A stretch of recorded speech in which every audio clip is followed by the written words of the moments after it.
rozprávajú. Ja vás, prepáčte, ja som ospravedlňujem, ja idem tak, aby som vás počula. Je najvyššie postavený úradník tu a skrýva sa vzadu. Prečo on nezodpovedá v slovenčine normálne tie otázky pre ľudí? V poriadku, Prečo sa skrýva? Áno, prišiel, kde on sedí od začiatku. Mne upozornili jeho podriadený, že sa tam skrýva, nechcem povedať ako potka, nechcem nikoho uraziť, aby nemohol alebo zodpovedať, nebo za zlého.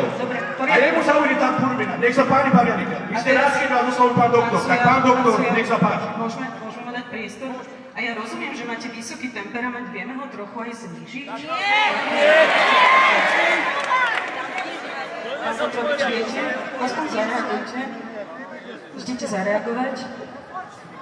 Skúsme špecifikovať otázku pre pána Petroviča. Povedal zástupca starostov. Hádam si dovážený, aby sa vo správe odpovedal najvyššie postavený úradník, ktorý vás riadi. Má na riaditeľ energetiky, ak sa dobre pamätám. Viete nám zopakovať, prosím, tú otázku? Vy ste si nezapisovali otázky, ktoré vám tu hovoril pán starosta? Niektoré som si zapisovala, nech sa páči. Potom na čo Zopakujte, prosím, tú otázku. Ja ju milé rád zopakujem. Moja otázka znela, kedy boli priamo starostovia kontaktovaní ohľadne akceleračných zón? Dobrý deň. Ako kolegovia už vlastne vysvetlili, vychádzali sme pri nejakom návrhu akceleračných zón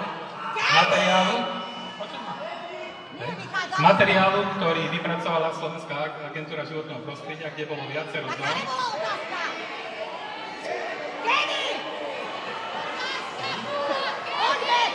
A na základe tohto materiálu sa predložilo niekoľko akceleračných zón v rámci tohto celého procesu.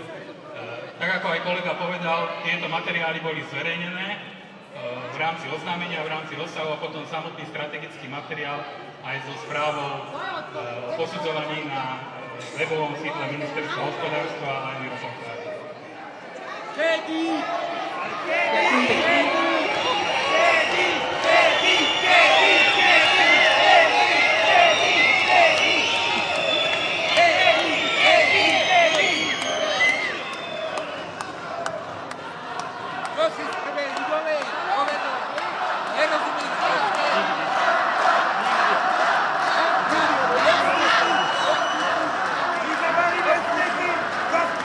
Zverejnené to bolo 10.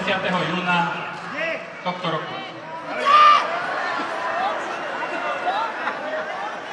Pekne, nech sa páči ďalší rečník. Ak by som tomu mohol, aj tak ste nezodpovedali moju otázku, na ktorú som sa pýtal. A môžete